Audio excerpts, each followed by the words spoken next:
Well, our next guest was literally given a second chance at life. After being hit head-on by a drunk driver, knocked into a coma, told he'd never walk again, and pronounced dead, he did the impossible. He came out of his coma and eventually became an ultra-marathon runner, a business coach, and a best-selling author.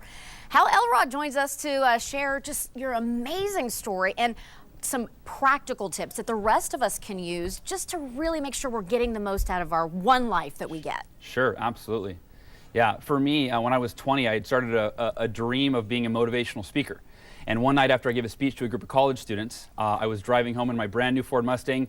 A drunk driver hit me head on at 70 miles an hour and sent me into oncoming traffic when another car hit me in the door at 70 miles an hour and broke just about every bone on this side of my body. I was dead at the scene of the accident, dead for 6 minutes, in a coma for 6 days, and doctors told me that I would never walk again, and my poor parents that if I ever came out of coma, I'd probably be a vegetable. It's just unbelievable. You look at the wreckage here, the fact that you are sitting here right now. It literally, it's astounding. It's one of those things you think would never happen to you. And even when I was sitting in the hospital after it had happened to me, I couldn't believe that it had happened to me. It just felt surreal. It felt like waking up into a nightmare, you know. Describe the process, Hal, of trying to reclaim your life, even learning to walk again. So the doctors thought I was in denial because I was so happy. They actually told my parents, we believe your son's in denial because every time we see Hal, he's always smiling, laughing, joking. They said, that's not normal. Not for someone that doesn't know if he's going to walk again.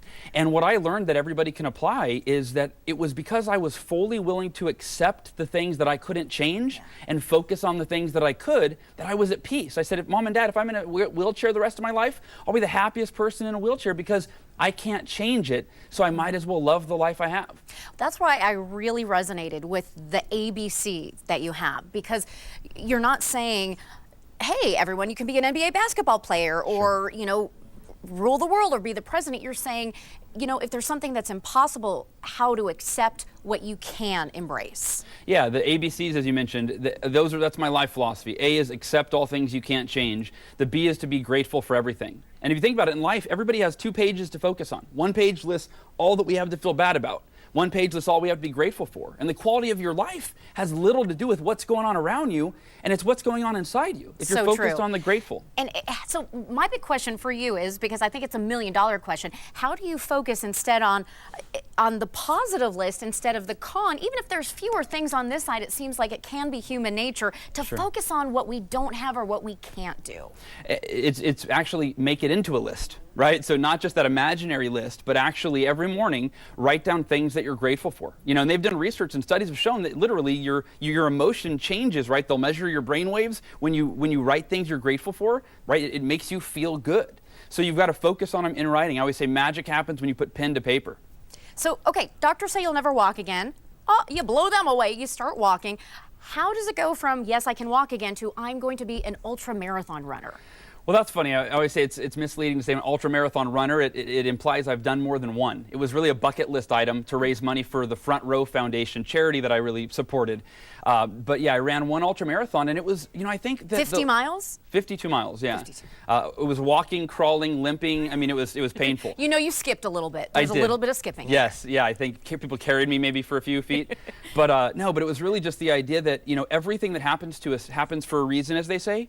But it's our responsibility to choose the reasons. We can choose reasons that discourage us, disempower us, make us want to give up and feel like a victim. Or we can say, you know what, I'm going to overcome this and I'm going to help other people overcome their challenges based on what I learned. Well, talking about that list and really compiling a list of what you're grateful for, you've achieved the goal of being a motivational speaker.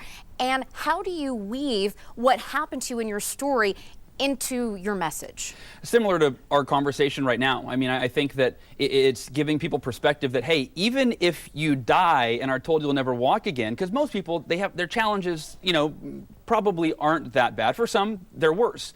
But for many, they're not. And they go, okay, so you're not just coming from theory. Like, this is actually something that these strategies you're going to teach us on how to be happy and successful despite challenges. You lived them, and here's how I applied them. And then I always relate them to how you can apply them to everything from car accident to traffic.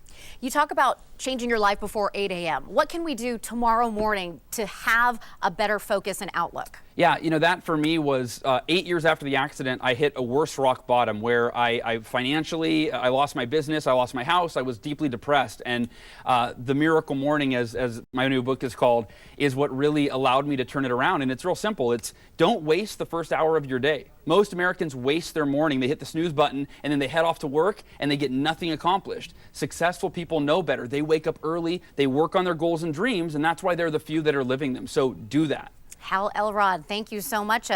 The Miracle Morning, a best-selling author, and just a miraculous story. Thank you so much for spending time with us today. Thank you, Renee. Yeah. It's been an honor. Thank you.